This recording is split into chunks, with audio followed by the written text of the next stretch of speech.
Alright, going through the review to help out those 10 kids. Alright, so make a conjecture about the next term in the sequence, negative 11, negative 7, negative 3, negative 1, negative 5. So our conjecture is it's increasing, whoops,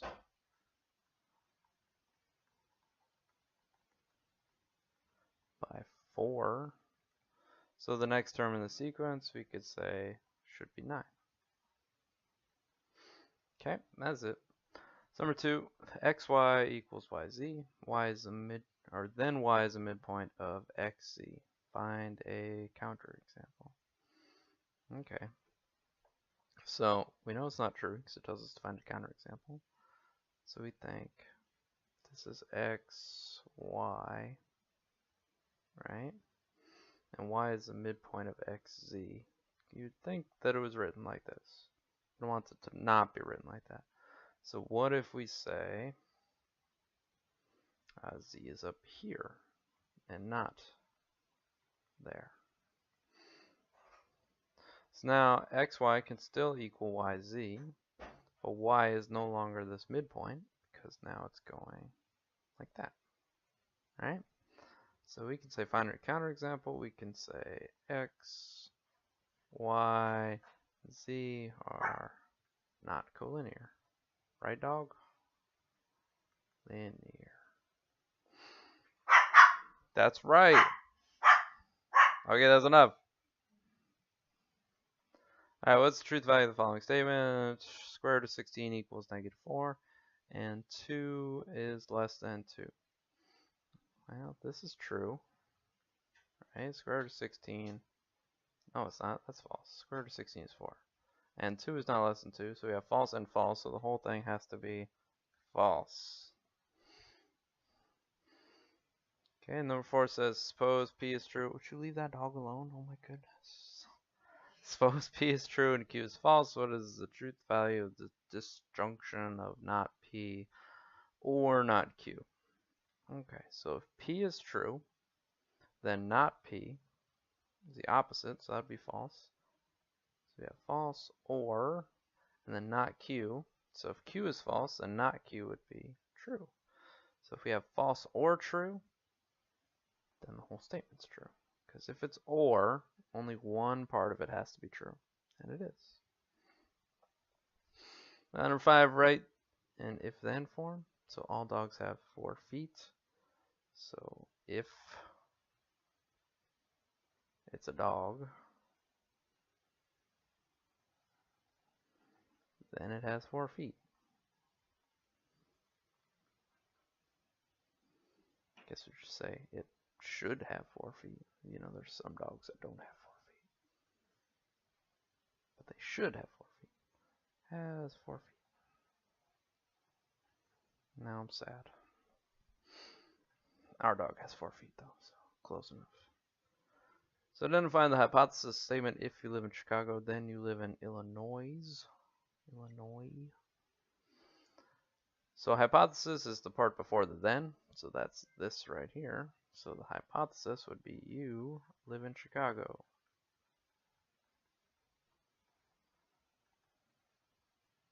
And then our conclusion, which it doesn't ask for, would be you live in Illinois. Alright, number 7, write the converse of the statement. If two lines perpendicular to the same line, then they are parallel. So if this is our conditional statement, if two lines perpendicular to the same line, so the perpendicular part is P, then they are parallel. It's Q.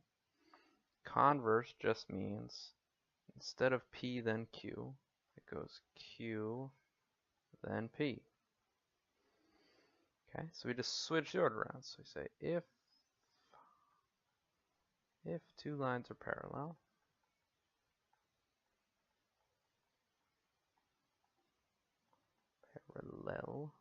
then they are perpendicular to the same line. Then they are perpendicular.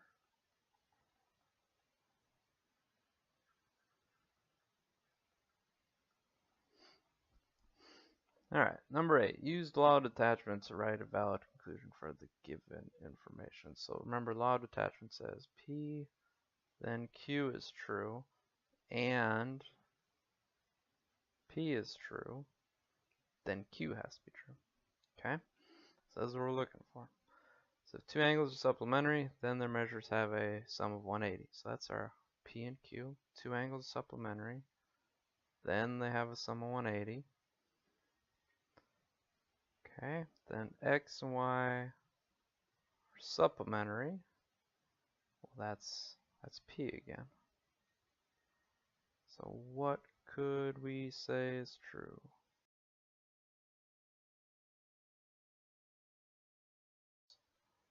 What are we doing? So we can say, I lost focus here. What are we doing? Oh, right. So then Q has to be true. So X plus Y, or I guess the measure of angle X plus the measure of angle Y has to equal 180.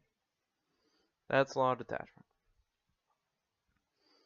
Okay, then law of syllogism, so that's the other one. That's like the transitive property. So if P then Q and Q then R, then we can jump right from P to R.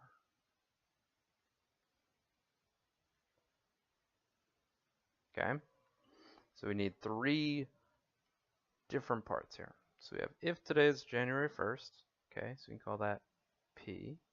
Then it's New Year's Day, so that gets to be Q. So we have P then Q. So ideally, this should repeat, and there it is. So if today's New Year's, that's Q, then school is closed. So that gets to be R. So since we have P then Q, and Q then R, we can jump right from here to there. So our statement would be, if today is January the 1st,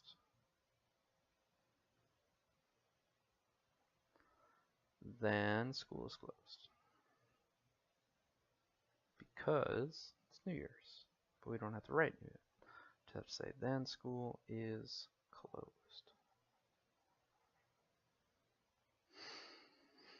Alright, there's our logic part. That's all done. Now we can get to the good stuff. So name the operation that transforms 3x plus 6 equals 5x minus 8.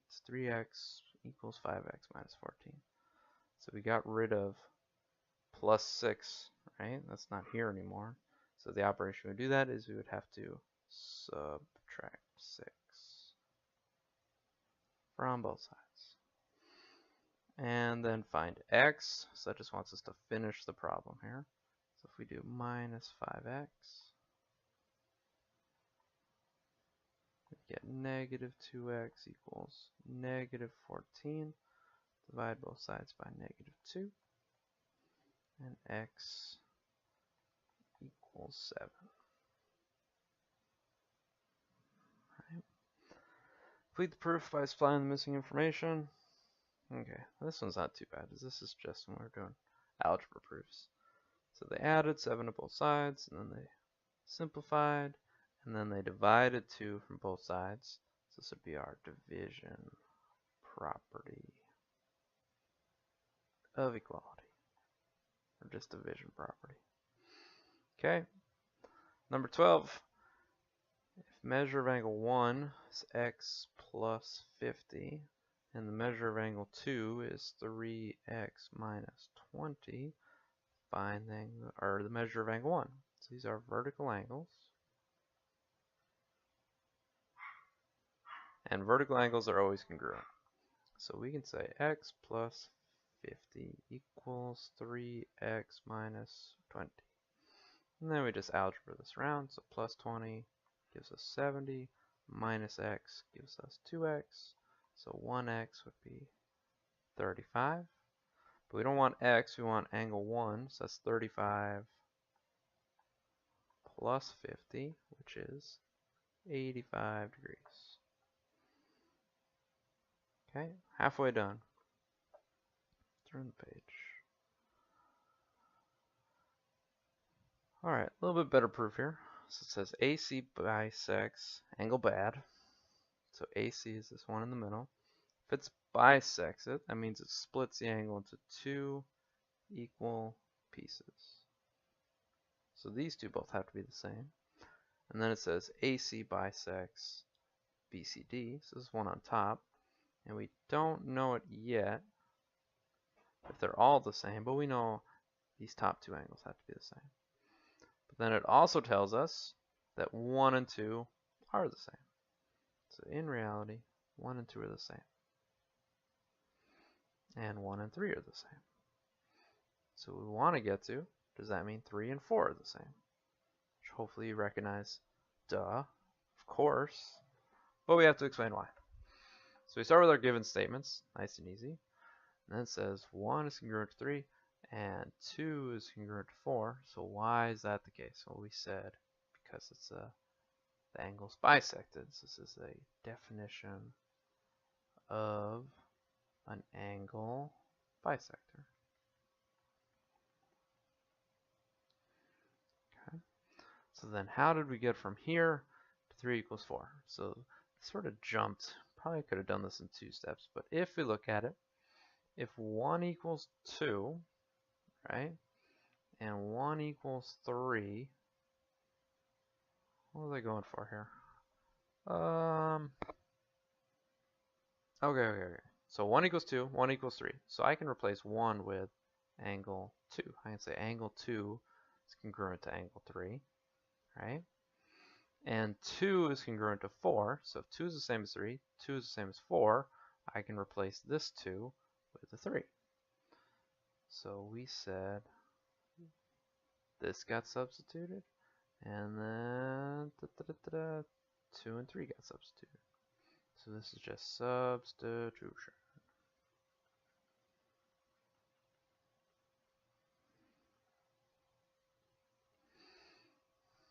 And that one's a little tricky because that's a bit of a jump.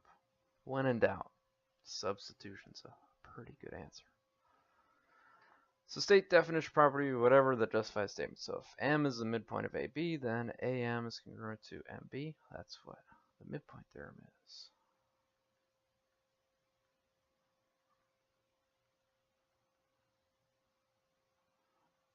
Which is a little bit different from the definition of midpoint, which would say that AM is equal to MB.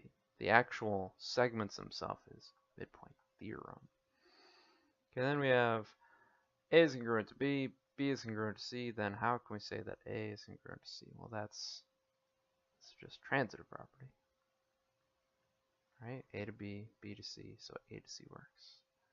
So transitive property of congruence, if we want to get technical. Okay, 17. So measure of A plus measure of B is 90, and B is 20. So measure of angle A plus 20 is 90. So you might want to say this has something to do with complements, but all they really did, you started with A plus B equals 90. You still have measure of angle A and 90, but this changed. And it told us that B was 20 degrees. So all they did is they replaced angle B with 20. So this is just substitution.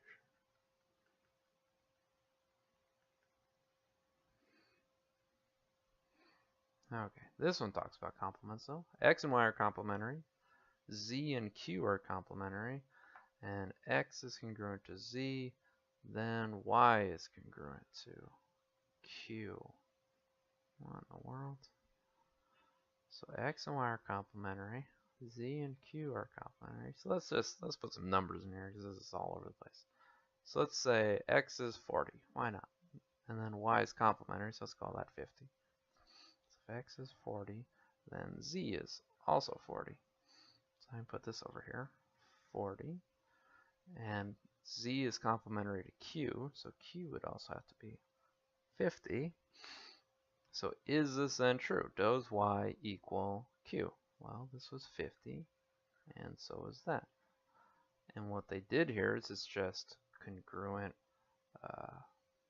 complements. So this is literally the congruent, should I spell it wrong? Congruent complements theorem. Or if you don't want to call it that, say that angles complementary to the same angles are congruent. But that's a little bit wordier. So this one we've done a lot. PR is congruent to QT, then PR equals QT. It's the definition of congruent segments. Almost done. So AB plus BC equals AC. This is segment addition.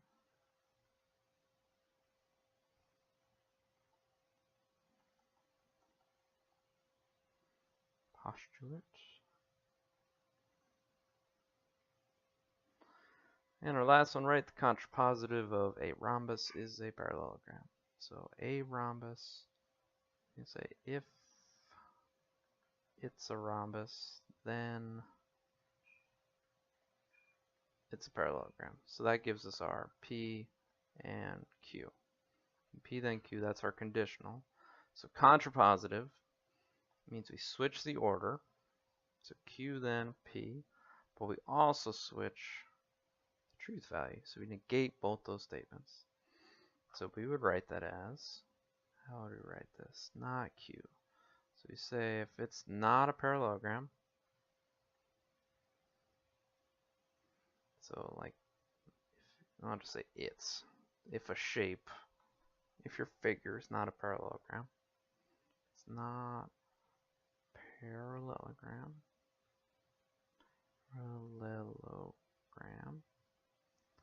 then it's on the opposite of P, so it's not a rhombus, which is true. So if you give someone a shape, if it's not a parallelogram, then it's definitely not going to be a rhombus. Try as hard as you might. Alright, that's our review for one of the more difficult chapters we'll do all year. Hopefully you learned something. Okay, good night.